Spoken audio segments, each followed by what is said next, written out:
All right. So again, welcome everybody to the Sectors and Human Resources virtual panel discussion hosted by the SNHU career team.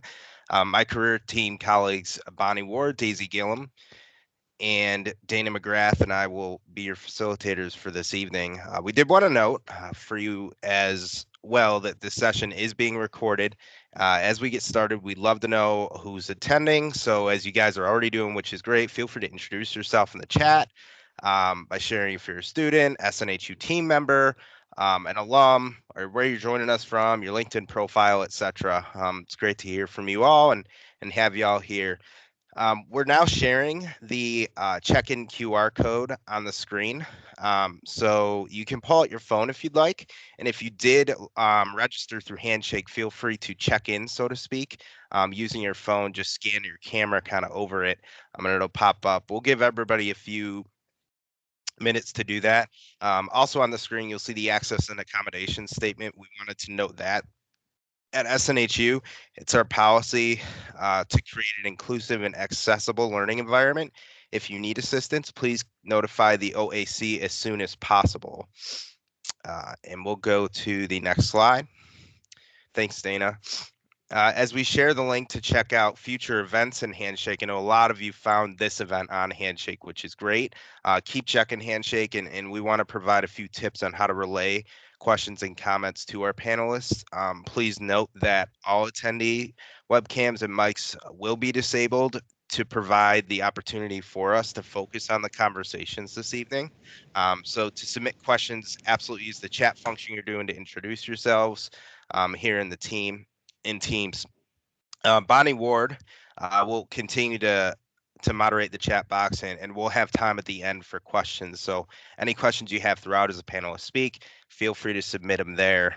Um, while students are checking in and showing up in the room, we have shared contact information on the screen for our career department.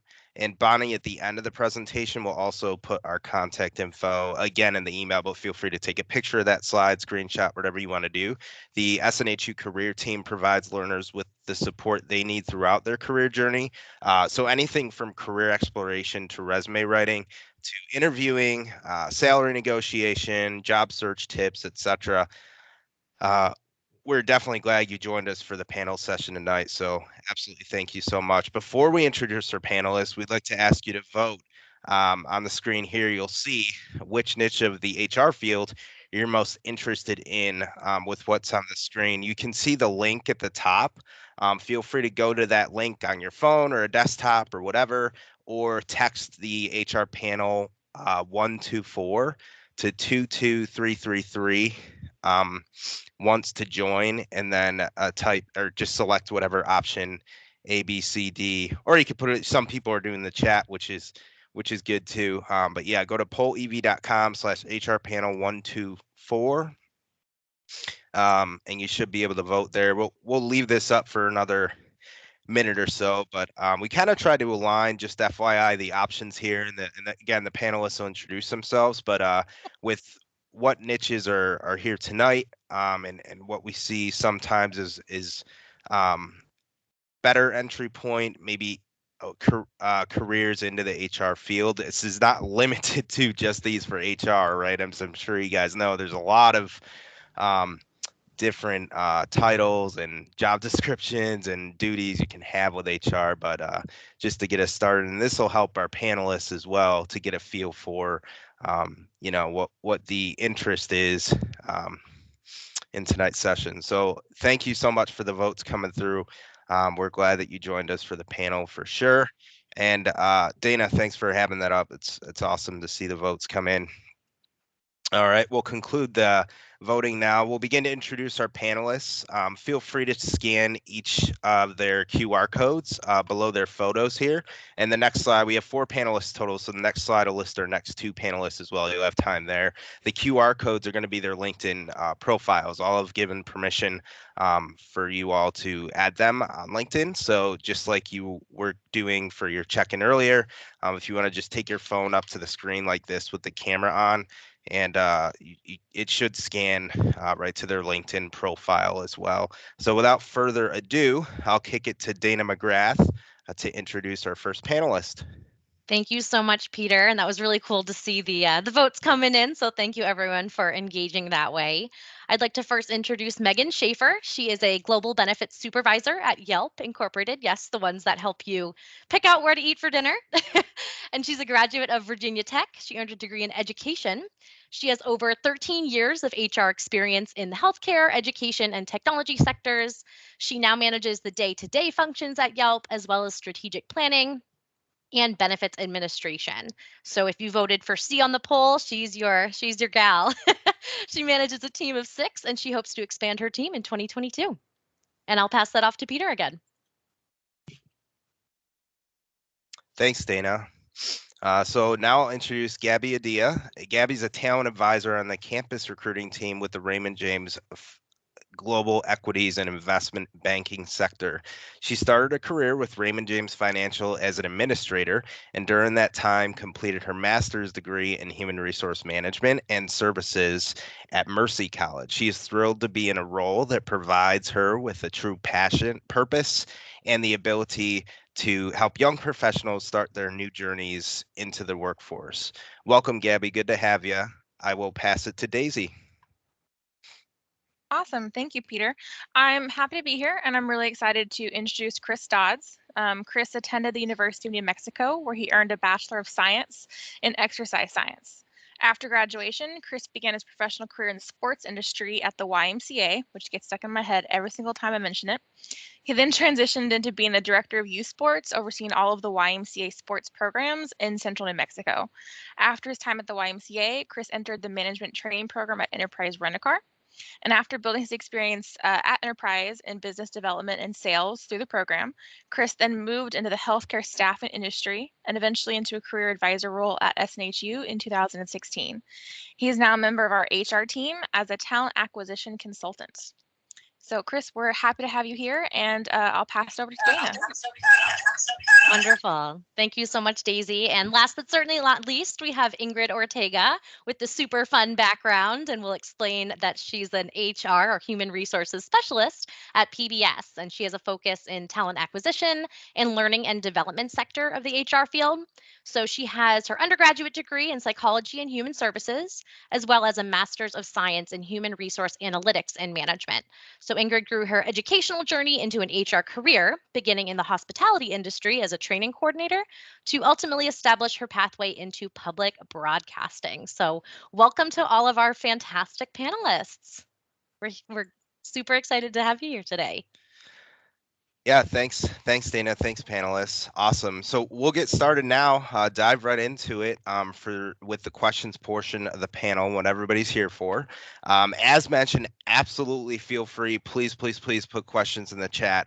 We have 3 initial ones we're going to ask to the panelists, but after that, this session's for you all as students and alumni. So please put them in the chat. Bonnie's going to be busy gathering them all up and getting through as many as we can. So we'll get to it.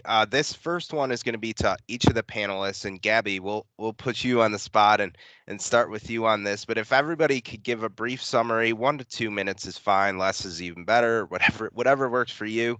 But how did you enter into the HR field at first, and what was your path to your role today? So Gabby, I'll kick it to you. Yeah, absolutely. Hi, everyone. It's so great to be here today. So again, my name is Gabby. I have been at Raymond James for about 4 years now, but I've been in this role for about 6 months. So I'm pretty new to the field. I actually got my undergrad degree at Adelphi University, which I believe we are rivals of you guys. So kind of interesting. But yeah, so I got my undergrad in exercise science. I know I heard that. I think Chris also had, yep.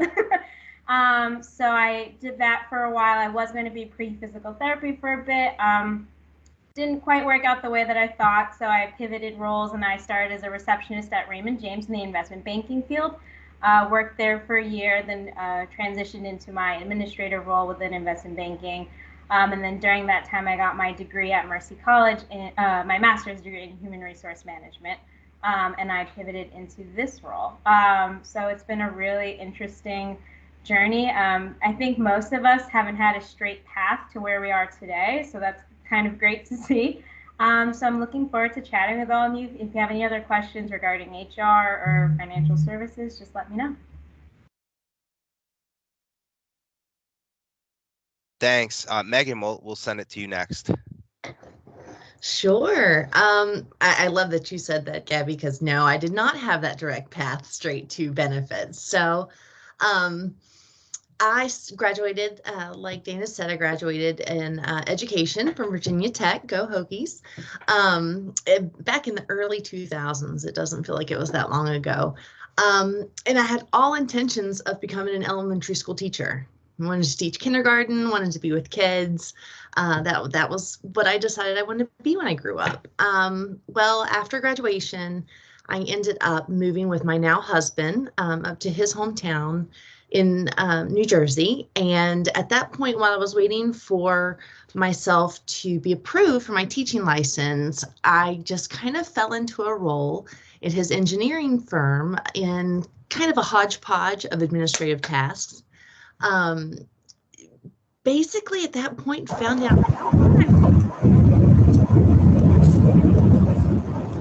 that kind of stuff. I actually really enjoyed it.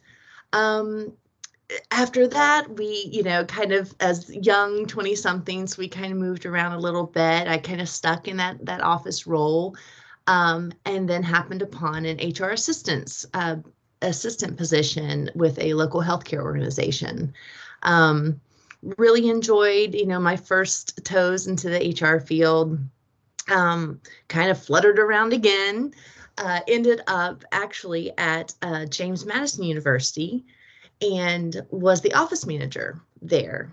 Had a couple of those roles. At that point, I met probably my greatest mentor. She was the vice president of human resources, who saw something in me and knew before I knew that my path was to benefits administration. So I, I'm so thankful for her guidance and her setting me on this path to benefits administration. I've been at Yelp since, goodness, early October, late September. It feels like a very long time because if you are familiar with the benefits world, we just went through open enrollment, which is exhausting. So I'm glad to see in the chat that many of you like Yelp. We're glad to hear that. And I'm really looking forward to speaking, and meeting everyone tonight. And yeah, thank you for having me. Thanks, Megan. Good to hear the how you got to where you are. It's pretty awesome. Ingrid, we'll pass it to you. Hi, everyone. I'm Ingrid Ortega, and thank you, Peter and Dana. I'm going to go ahead and just quickly say this for organizing this. These conversations are so vital and informative, and my whole spiel, if you will be about networking. And so I want to say the whole the reason I am where I am today is because of networking. But I am working in talent acquisition and learning and development at PBS. I've been there for, I'm a newbie. I've been there for 3 months, but I'm not new to the public media world. I worked at WIDA. And if you're from the DMV area or know of the DMV area, WIDA is our member station or sister station. So all within the same family. And so when you ask, how did I get into HR? One, it is that networking component, but I was freshly out of college. I got my real job at Warby Parker, where I served as a senior operations advisor.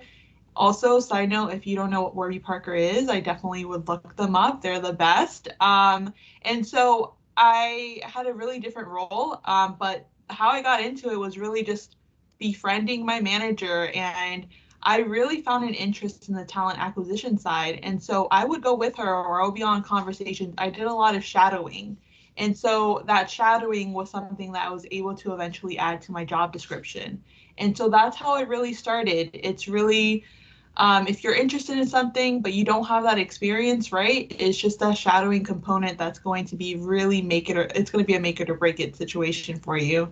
But that's just a quick glimpse at how I got into HR. It was just asking if I could help with calling and meeting people. So thanks, everyone. That's awesome, Ingrid. Definitely networking is imperative in how it all goes. So it's good to hear. Yep. Chris Dodds, go ahead. You have the floor. Awesome. Well, thank you so much for having me, Peter. And Megan, I definitely feel you with open enrollment. My wife is in benefits, so I support her during that time frame with that. So but yeah, hats off to you for getting through that. Yeah, so as Peter said, my name's Christopher Dodds, or Chris Dodds for short. I'm a talent acquisition consultant here at Southern New Hampshire University. Been in the role since November 1st, so pretty new to the team here, but been with SNHU for about 5.5 years. And just kind of like everyone on this panel, I stumbled into HR, stumbled into talent acquisition. It was not a plan of mine. I honestly wanted to be the physical therapist for the Philadelphia Eagles, and they still haven't called me back. So I don't know. I'm waiting. So, it's one of those things where my career kind of took a path where I thought I was going to go one way and ended up getting into talent acquisition all through networking. I really wanted to move back home. Yes, we got the Eagles chant going. All right, this is great. Okay, so yeah, and I wanted to move back home to Pennsylvania, where I'm originally from, and ended up using some different kind of networking resources on online. It was specifically called Athlete Network. It was just a network for individuals that were student athletes, and ended up seeing, hey, Maxim Healthcare is on the list, and called the corporate office, who got me in touch with the corporate recruiter, who then got me in touch for an interview, and a week later I was flying out for an interview. So it all kind of happened extremely fast, and then I was packing up my car, driving back to the east, and I at first I was like, oh, it's just going to be a job to get me back home. But then I really liked it. It was a really good way to get in. If you want to get into talent acquisition, staffing is a really good way to get in, because sometimes you just need that customer service sales experience. And especially right now, they might be a little bit willing to give or take on some of the experience, because it's hard to find good recruiters right now. So I've been told.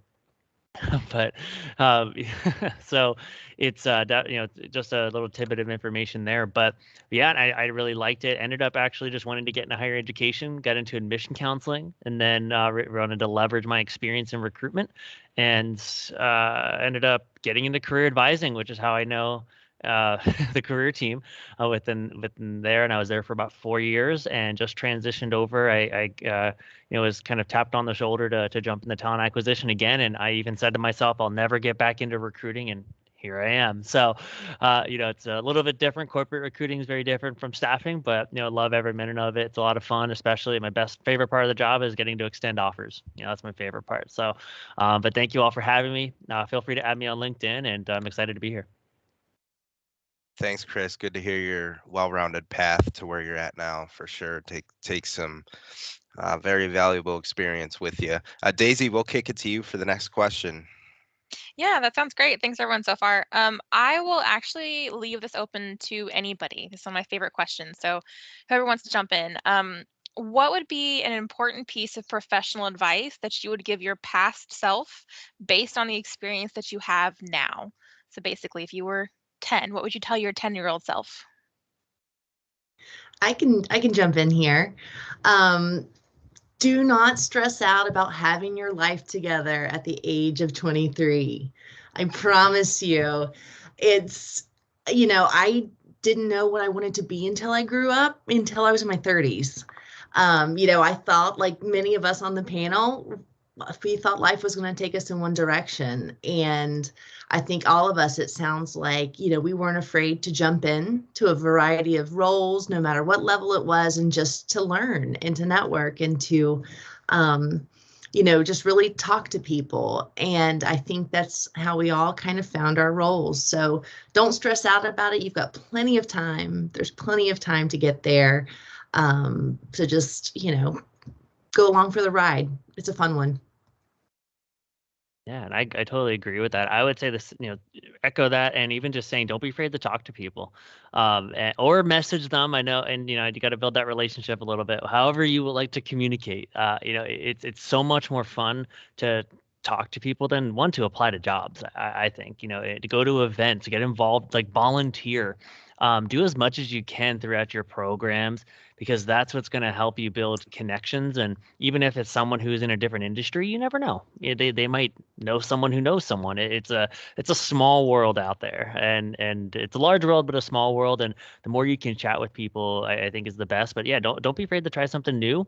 You may surprise yourself, and it could also just be a good way to get into the field. Then the students that I worked with, especially ones that would get into HR, some would take admin roles at talent acquisition firms, and then be able to move into more specific roles from there. So yeah, don't be afraid to try, and that's what I would tell myself. Definitely, don't be afraid to talk to people, and don't stress it. You have your whole life to stress. So yeah, that's what I would say is, and the more you can do on with talking to people, the less stressful that's going to become, and the more it's just going to become natural, and it's not necessarily going to be a job you're looking for. You're going to be selecting that career path that you really like, and you're going to enjoy going to work, and all the typical cliche things you hear along with that.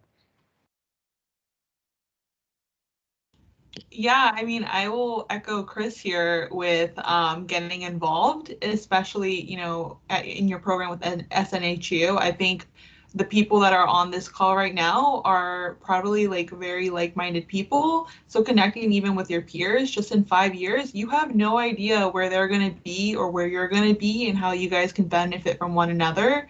And so when I was 10 years old, I honestly wish I would have done more programs or stuck to sports, just because those are lifelong friends. So just going back to right now where you are now, do exactly that. This is that opportunity to network with your peers. Yeah, I guess the last note that I will make, and I recently heard this piece of advice from my manager and it really resonated with me, is don't be afraid to make mistakes. We make a lot of mistakes. I mean, in every field, but especially in HR, we're a little more sensitive because, we have a lot of sensitive, confidential information. So everyone's very nervous about making mistakes.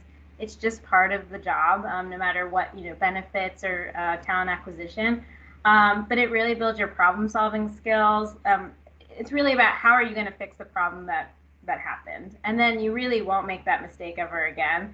And then so I think that's probably the best advice I received when I started in this role. And I'm glad I'm seeing a lot of head nods, so I'm definitely not alone in this. So. Thank you, panelists, for sure. Good to hear from everybody on that one. We're going to open it up for student questions now. Students and alumni, any questions you have, feel free to put them in the chat. Well, I'll kick it to Bonnie to start addressing them. Bonnie, have we had any come through yet? Yeah, we have. We have a few of them, and I want to thank the panelists right away. And it was interesting to see this survey come through as really high in training and development. That's really interesting because we've got a lot of folks out there that want to teach or share knowledge and help build people's skill sets. So that's great. Love the networking emphasis too. So I'm going to start with the first person in the door was Michael, and he said, any expectations you had about your career path that you found different from reality in either a good or a bad way? All right, so I see some of those creative thoughts. People look to the right and the left. I usually look up to the left. Can I ask you, Gabby, if you have any comments on that? Anything resonate? I mean, I work specifically in the global equities and investment banking part of our at Raymond James. Those two parts are the fastest growing parts of the company. So it's super fast paced, super dynamic. Hiring managers want to, meet with a candidate next day and then have them do a super day, then following day. So it's been, I think the one thing that I wasn't quite expecting was how quickly things move. And especially, I think Chris touched on it too, the market right now is just so crazy. We've never seen anything like it in every in every department. You keep hearing everyone's short-staffed, and it's just been really wild and crazy. But I think it's a good tool. You learn how to be quick on your feet. You learn how to pivot. You might be working on one project and then your attention has to be pulled into another direction. So I think those skills have definitely been strengthened working in this field. Yeah, that's where That's what I have to say. Well, thank you for that. I'm going to move on to another question because we have some things coming in here that I want to make sure we get time to address. Amber did ask, is the talent acquisition position something that lends itself to remote work? Ingrid, I'm going to pass the ball to you. Definitely. I would say right now, because it is a consumer market right now, it's not about, oh, can an organization offer remote work? And I'm hoping I'm answering the question. Right now, it's where especially here at PBS, like we're looking at ways how we can, one, retain our talent. And if that's remote work, we need to learn how to pivot. And that's exactly what we're doing. So you're seeing more on I just quickly saw something about job descriptions. You're now seeing more of like on-site or remote or hybrid. Like organizations are thinking about that just because we're not in the market to lose talent. So absolutely 100% you will start seeing that more and more just because the workplace is changing. Definitely. Yeah, I think, COVID was not a positive thing, but one thing it did open up was the doors to have remote work a little bit more. It kind of launched companies into a place that they weren't really willing to go, but now realize it's how people want to have the flexibility and balance their life out a little bit. All right, thank you for that. Michael asks, I'm in manufacturing and operations. How might I start networking? Who may I talk to? So I think Michael, he's trying to kind of understand, maybe thinking manufacturing and ops is outside the realm of HR, but maybe it isn't as far outside as he thinks. Megan, is that something you'd like to take? Sure. I actually worked in manufacturing. So I was office manager at a plywood manufacturing company. Yeah, it was a very interesting role with many different situations thrown to me daily. What I did was really just listened. I listened and learned, and I just learned about a lot from every single person in that factory. And I think that translated very well into my current role because I tend to be very in tune to what an employee needs or what employees are looking for. I feel that just, I don't know how to explain it. It really, I don't know, just growing, that growth that I experienced in that role, just talking with people, it was outside of my comfort zone. It was outside of what I was used to, but it really just, that networking again, I hate to keep coming back to it, but really that's what it was. It just really helped broaden my horizons and taught me how to talk to people. Awesome. Thank you, Megan. And I appreciate that. And Chris, I'm going to just throw this next one to you. In looking, let's see, I had it and then I just lost it. So give me a second. Let's see, transferable skills. How can I start my career search and market myself and my transferable skills? Great question. So this is something I really like to bring my experience with talent acquisition, recruitment, and career advising together because it really helps me understand transferable skills and explain that to hiring managers. So I think the biggest part to really looking at it is first deciding, what I think it's maybe, well, I think first it's really understanding who you are as as a candidate, because you can't market something you don't necessarily understand. And what I mean by that is like we had like the away to assessment, for example, that SNHU students have access to. They do what's called a Holland code, and it helps you understand different parts of your personality to be able to see, am I going to align with this? I actually, to get to this specific job, I had to take a caliper assessment, which it was like taking the SAT all over again. Whew. So it very long, but it's all about personality and matching it with the right role. If you don't like conflict, HR might not be the best place for you because that's a lot of the work that, not a lot of the work, but that's some of the work that we do. So I think first it's understanding yourself and who you are, and then matching it with the potential career paths in that field and discovering. We're going to come back to, I'm going to say it again, networking. It's going to be you're going to hear that. You're probably going to be so tired of hearing networking by the end of this. That's really where we're at today in the world. So, and yeah, HR is not just conflict, there's other stuff, but that was just an example. But that's one area. So it's really looking at your skills that way. Who am I? And then, okay, within, myself as being, entrepreneurial or sociable or, really being personable, what's going to lend well to that? Is that going to be in maybe working in workers' comp, talent acquisition, benefits, or am I more analytical and I want to be more on the ops side of things? So I think it's really understanding what that is, and then because once you can do that, you can understand how that can transfer elsewhere. From that, it's just like you can't market a product. Companies aren't going to market a product they don't understand. So kind of thinking of it, yourself as a product, the companies are the consumers, and really understanding it that way and pushing it forward. And so and there's another assessment that I would recommend. It's on the ONET online. It's called the My Next Move assessment. Kind of does something similar as well. So just really understanding some of those key characteristics, but then getting out there and talking to people about these and saying, hey, I tend to test heavier in this area, or I have kind of some of these qualities. Is that something that might be strong in this area, or what would you recommend? Talk to people in your local SHRM organizations. They're great individuals to speak with. Thank you. Do you have an opportunity to explain the Holland Code or not? You want to put that in another... Yeah. I mean, it's just it's more of like it's a psychological code from that standpoint, to where based off certain questions you ask, it shows some of your different tendencies. So if you're SEI, for example, you're social, enterprising, and I forget what I stands for. We'll put C, we'll just go SE. We don't need to get the third one in there. And based off of that, it's just it tells us some of your certain tendencies from just how you answer certain questions based off of the direction that you're looking to go. So it can tell you, okay, you're more enterprising, or you're more investigative. That's what I stood for.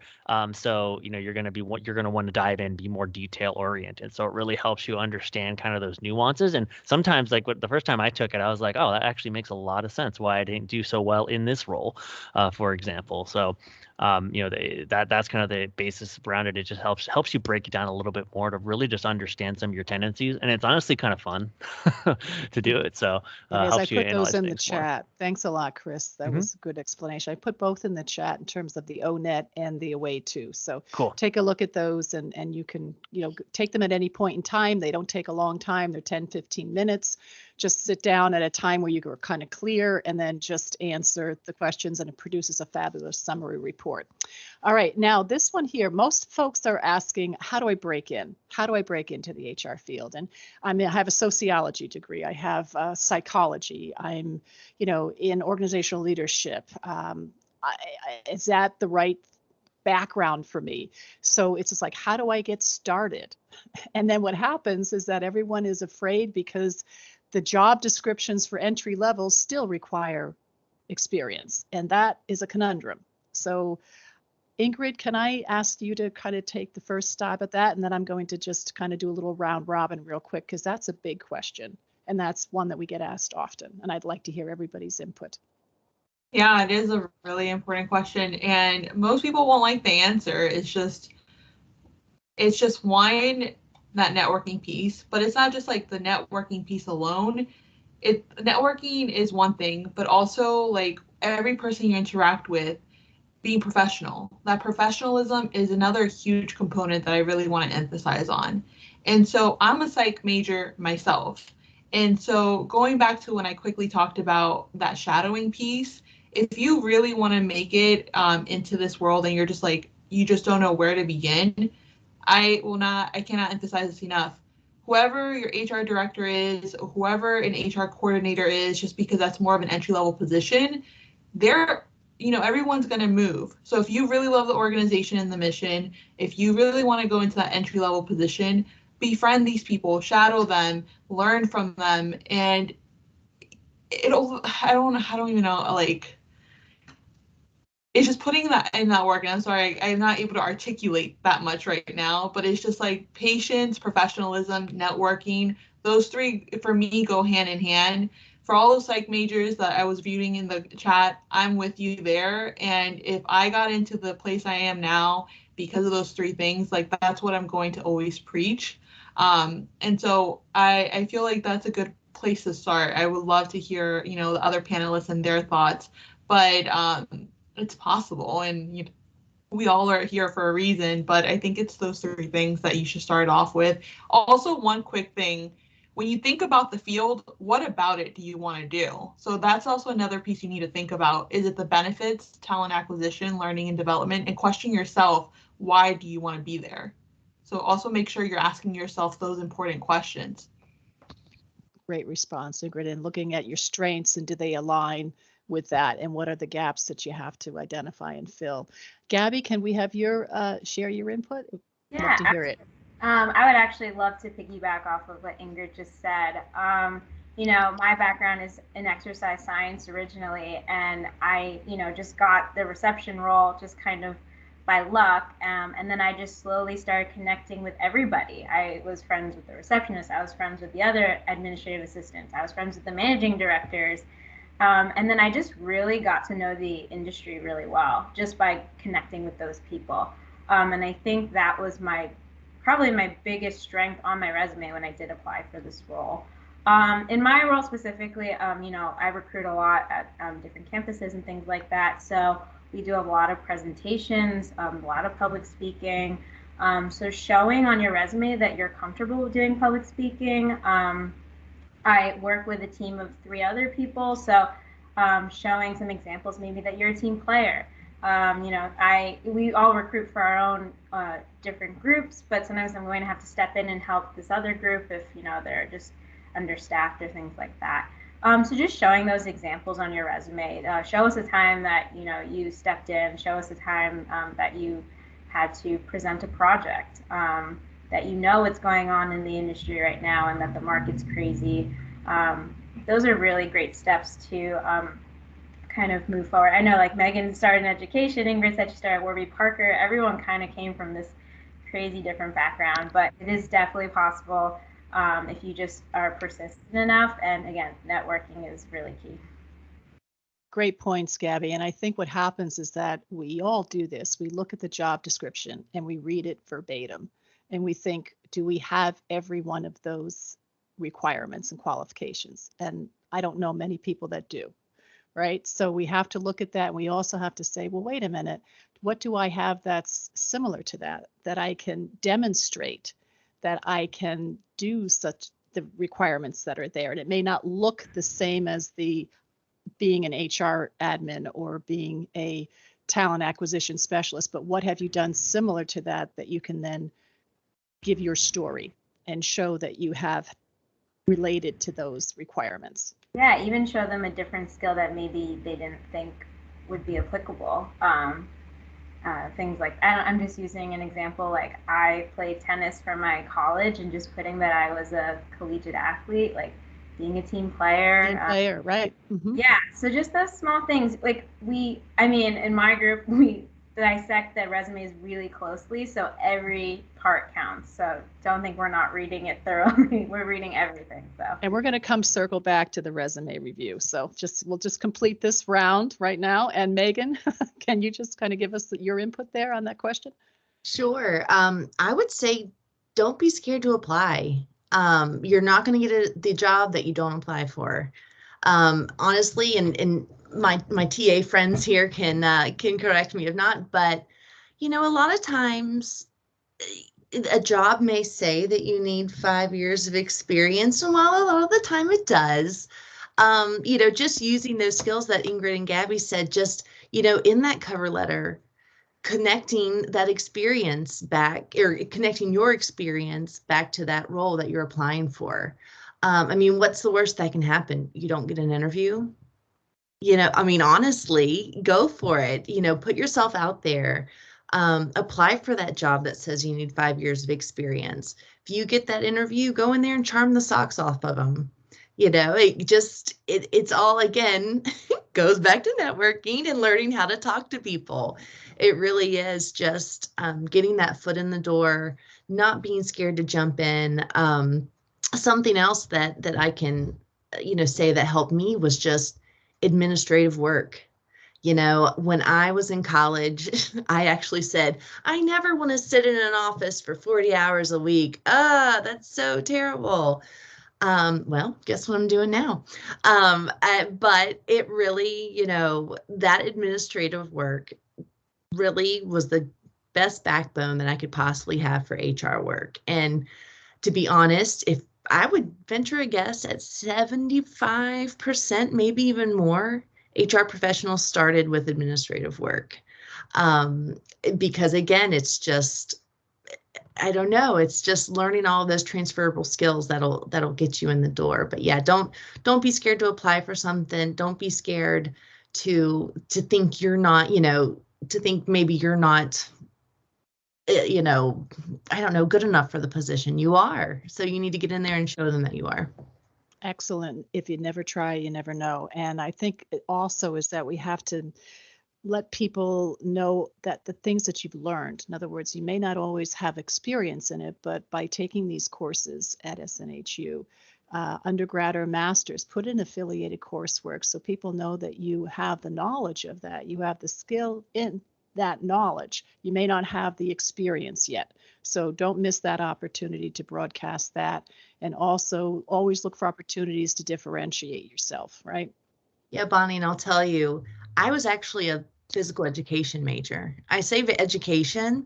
That's my goal, was to take a couple more classes to be that kindergarten teacher, but I was a PE major, and I'm not knocking it, but is there really a correlation between HR and a PE teacher? Not really, but it was just, using those courses that I took and broadening just my perspective when I was in college, and taking things that I found interesting in addition to my core classes for my major, I think was really helpful. Well, as an HR manager, I'd say running employee events and summer picnics would have done you well with that kind of background.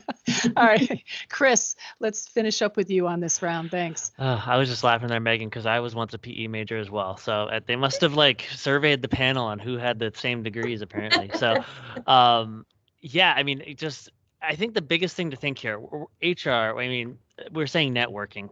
And the reason why, and it might sound like we're a broken record, but we're in the business of people. I mean, in my job, I represent my employer, but I also represent my candidates. I advocate for my candidates. Believe it or not, I'm a recruiter that advocates that my candidates can get more money. Not every recruiter does that, but I think it's neat to really understand that, but also to know we're in the business of people, no matter what. If you're in benefits, talent acquisition, workers comp, total rewards, all the fun, or even HRIS, they're in the business of people, believe it or not. So they're dealing more with the tech side of things, though. They help me with all my workday issues. So I mean, that's really where it's just being, again, open to it, really talking to individuals, and again, we're in the business of people, so it's just finding a way to be able to make that impact. It might not be, the common one I would get from a lot of my psych majors out there is, when I was a career advisor, I just want to help people. And I was the same way. I came out of school wanting to help people. I was not a psych major, but I don't think many people don't want to help people. But what does that mean to you? And, if you want to get into the business of people, well, how do you want to make that impact? Is it through recruitment? Is it through helping people understand their benefits and translate all that information? Or is it training individuals to professionally develop? There's a lot of different ways to do it. And, for those that are out there that are trying to get into the field, keep trying, talk to individuals. It's going to be tough. You might hear no, but yeah, apply. I mean, if there's something with 5 years of experience, that's okay. Try to show how you have that experience, and you can increase you can increase the skill gap, by doing that, or just simply connect with somebody. You never know who can advocate for you. If someone reaches out to me and says, "Hey, I have a great candidate, less experience, but would be a good candidate," I'm still going to look at them. So why not? It makes my job easier in the long run. With that. So I think those are all important things to really look at, and just displaying that confidence, and just practice, because you can't get that confidence without trying. So, but yeah, like I saw in the chat earlier, the worst thing you can say is no, and never, like I say, never take it personal. It's more so, it's just, hey, you can always think of it. If you get a no, it's like, hey, they're lost. I know you have thick skin a lot of times for this. You have to be in it for the distance. I'm going to switch now, and Ingrid, I'm going to have you start the round robin on this. One of the other key areas is around the resume, and around certifications. A lot of times we see, SHRM required for certain things. That's ideal. right? I don't know if everybody here has a SHRM certificate or not, but it is preferred as you get up into the management ranks, definitely. But as you enter in, we're not expecting that, because to sit for the SHRM, you have to know your job first. But what certificates are worth getting? And second part of the question is, what do you look for in a resume? Okay, Ingrid, can you kick us off? So the nice thing about the SHRM certification, I think, is if you don't have to worry about that if you are just starting your HR career. There's a minimum of number of years that you need to have under your belt in order to take it. But with that being said, start studying for it. I mean, I'm studying myself right now. It's a pretty difficult exam based on everything I've read. So just start studying. It doesn't hurt. But when we're looking at resumes, I quickly saw that someone was mentioning the job descriptions and how it could be a little intimidating. And the SHRM certification, it's more of a prefer list. So don't get intimidated. If you're planning to take it, then just make sure that if you do score that interview, just express it. When it comes to other certifications, I took one last year, especially in the DEI space, which is really important to me. There are a lot of free certifications out there that doesn't cost a penny, and it's a great, 16-week program. And start looking at certifications that, one, are free if your employer is not paying for them, but an important one, in my opinion, is certifications on the DEI realm, and just getting yourself familiarized, especially if you're in talent acquisition, learning and development benefits. Like, you need to be knowledgeable of that space. So to make it, short and simple, if you don't have your SHRM certification, that's okay. There's a minimum. If you're looking at a certification, I would highly recommend the DEI one. I know the University of South Florida does offer a free one. That's where I got mine. It was 16 weeks, completely worth it. And then other ones could be, if you're looking at talent acquisition, it's just a matter of Google. I know General Assembly does offer quite a few certifications. Just do your research. If there's something, if you're not really interested in the DEI, General Assembly is a great resource as well. And when you're looking at job descriptions, I write them. So it's more of, what would be nice, or like minimums. But we also know as employers that there are going to be learning curves. So if you apply and you're like, oh, I don't think I qualify, like Megan said earlier, just apply, because us as recruiters and talent acquisition folks, we know there's going to be a learning curve, and we know there's going to be people that are not fully qualified. But if you have the passion, the desire, that'll stand out. Also, not a lot of people love cover letters. I love cover letters. If they require it, take advantage and express why you're applying those transferable skills. It does not hurt. There are people that are old school and that, our new train of thinking is like cover letters, get them out of the way. I'm opposite of that. Ingrid, thank you for that. I'm going to throw in one more, because it looks like this may be our last major question for the round. What courses do you look for HR in the resume? Anything in particular or not? That was another question from one of our participants. Oh, did you want me to answer that? Yeah, if you'd answer that, I'm going to bundle that into your answer, then I'm going to move on. So we're going to do like 3 questions in one here. Okay, go ahead. So yeah, if we're looking at, I always like to do what's like the most cost effective. LinkedIn Learning has learning paths that you can definitely look at. And if we're looking at what kind of learning paths, it could be something as simple as conflict resolution certifications, talent acquisition, SHRM preparation. That could be on your resume that you've taken that course to indicate that you're preparing for it. I know LinkedIn Learning also has like a free trial period. I would take advantage of it. If you're looking at benefits, do intro to benefits, things that you can add onto your resume, and you can add to your LinkedIn profile with LinkedIn Learning. So that's Perfect. what I would just Thank you for that. I appreciate it. All right, Gabby, now that you may have forgotten the question, what do you look for in the resume? And then we're going to talk about any kind of specific courses, or as Ingrid already put in there, and then certifications that you may find valuable.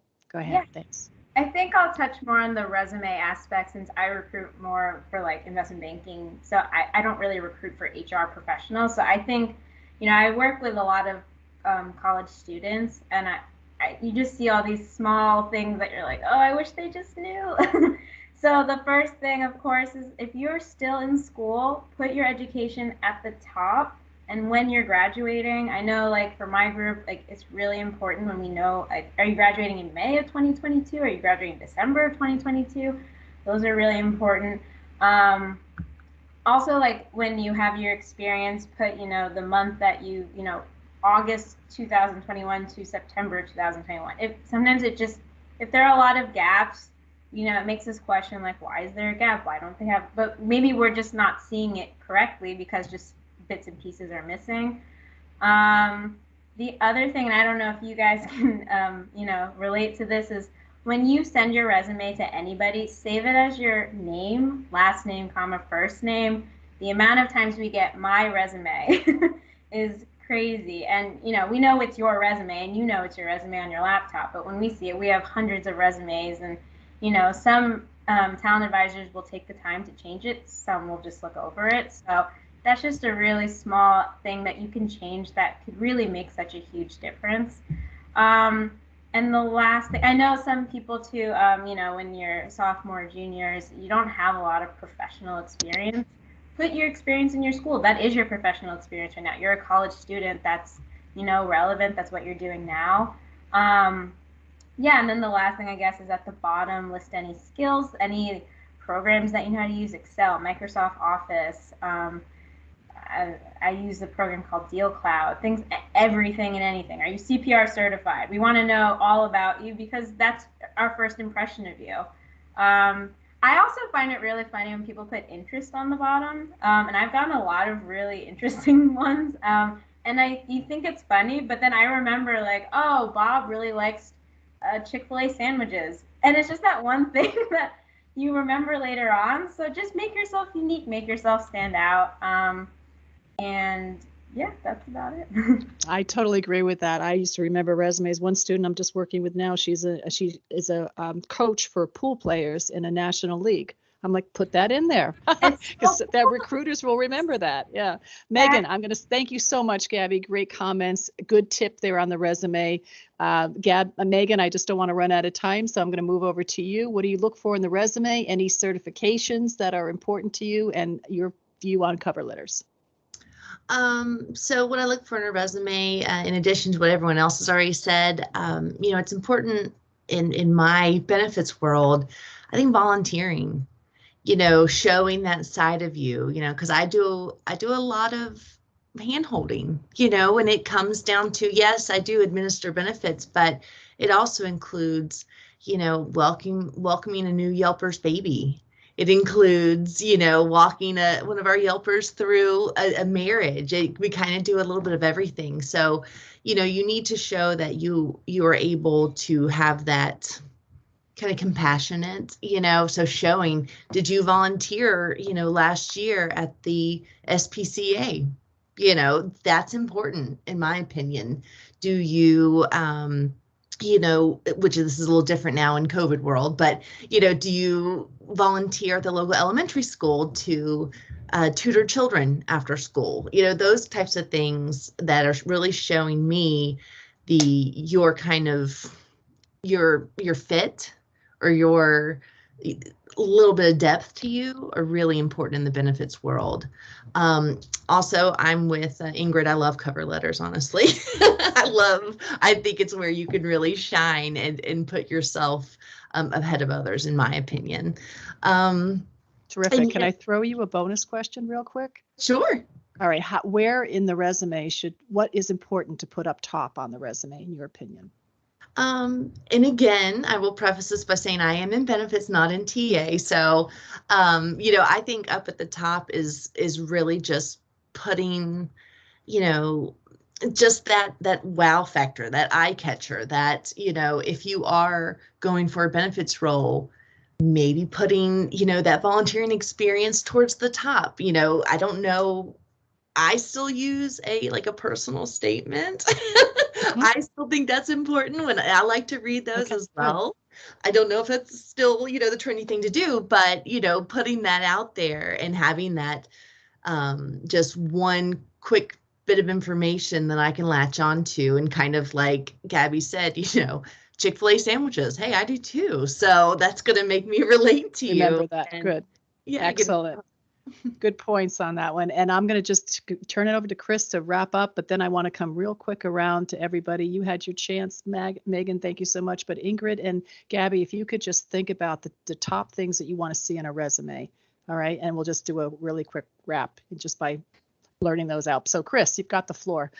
Yeah. So, I mean, it's definitely it being on, going from a career focus role back into TA, it's interesting. I mean, as far as like, okay, what I used to tell people, what I kind of see now. I mean, it depends on the role. I think it's really important to know your audience. I do a lot of product design roles right now, and so a lot of tech and creative positions. So I get like more of those infographic and creative resumes, which and usually at first I would have, like in career advising, I would have said never do that, but now I'm like, whoa, this is really cool because it's very different from everything else. And portfolios I think are great with any kind of work or projects that you've done. Those are things that I look for, even if it's HR related. I mean, you could have done, for example, if you were volunteering and you recruited 100 volunteers, and honestly, if you can recruit volunteers, you can recruit anything, because if you can get people to do stuff for free, I think that's the key. So like, for example, if you're recruiting volunteers, that's transferable to a talent acquisition recruitment role. Talk about that. Or if it was a project or something you marketed and promoted, show that kind of stuff, show that creativity. Those are things that are gonna help you stand out and reaching out to individuals. So those are things that I look for, is just that area of creativity, but also, can I read the resume? I mean, I've had resumes from 1 page to 27 pages. The 27 pages are usually PhD candidates. So there's a reason Federal behind resumes, it. yeah. Yeah, well, not even federal. These are they just have a lot of publications. So, and so it's quite interesting, but just making sure it's clear, concise, and it shows accomplishments. Those are big things that I'm looking for. Data that shows, okay, why are you the best in that regard? So why are you worth the investment? But also then, going on top of that, because someone else might have similar accomplishments. I just actually, perfect example, just had a candidate reach out to me, and they were very good, but then the hiring managers forwarded me the email. The individual found her on Twitter and saw that she liked cheetahs, and they both like cheetahs. So she emailed her and said, "Oh, I found her, and I wasn't trying to, be a weirdo or anything, but I found you on Twitter." And I just really hope you and I can. It was for a research opportunity. They said, hopefully we can go out and we can catch these volunteers and opportunities like a cheetah or something. I forget it was specifically, but it was really creative. And I'm like, I remember that.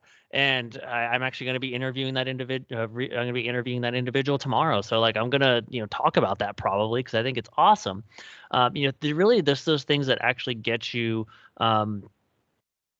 remembered, from there. That's going to keep you from being just being part of the general pool from that standpoint. So that's really what I look for in a resume. And with the certifications, I would just say, tailor them to your industry. Like for TA, SHRM TA, I know benefits is the SEBS, certified. I'm not even going to try to pronounce it. It's SEBS. Talk to Megan if you want to know what that means.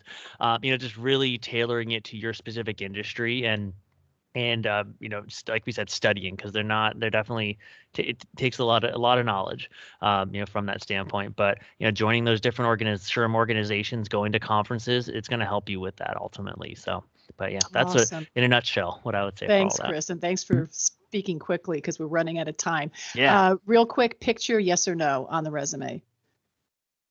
No. Okay. Cover letter, yes or no? Okay. Yeah. Let's do the thumbs up. Yes. Okay. We got that one. Ingrid, real quick, picture on the resume? I would say absolutely yes, especially in this industry. We're public media. We're looking for that creativity. Public media. There you go. Okay. It depends on the industry. Your audience. Thank you. Great answer. Great answer. Yeah. Tailor to the client and the customer. And then what's on top that you look at most? What will keep you reading the resume? Anything in particular? I would just say the layout is really important to me. What's visually appealing, colors. But for me, going back to Gabby, if you don't have that much experience in like the professional world, right, then education. But if you do, put that professional experience up there. Okay, and if not, then the education? All Yes, right, perfect. 100%. Thank you so much. Gabby, picture on the resume, yes or no? Again, I think it's it's your audience. My specific role, we're a bit more, financial, a little more traditional. But if you're applying for a marketing position, definitely put it. I think you might even have 2 or 3 different copies of your resume, like one for one specific type of role, one for more of like a social media role, things like that. So just yeah, really depends on who you're trying to grab their attention.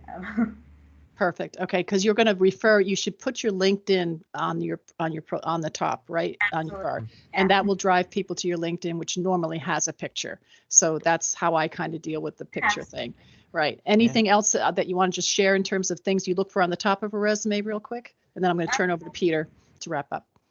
Yeah, I mean, a lot of the resumes I look at have education on the top, but I will say definitely put those skills that are applicable to many different fields. Everyone's saying they don't have HR experience, but put those skills that you can carry over into your HR profession.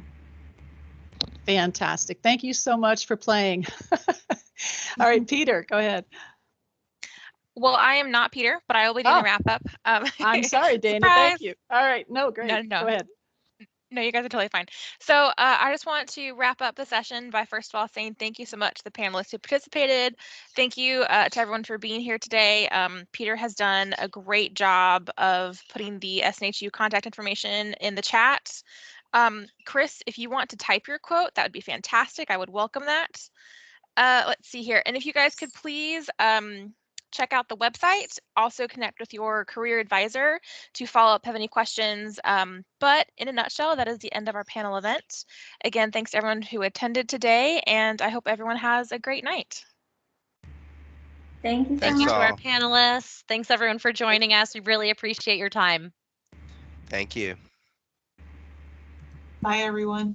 Have a good night.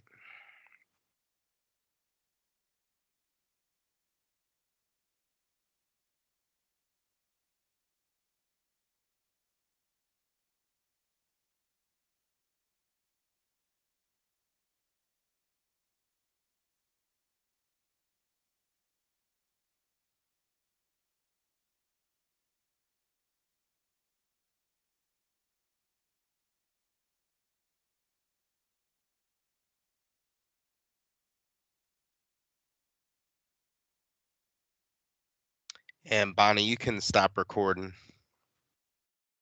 Will do. Thank you. Yep. All right.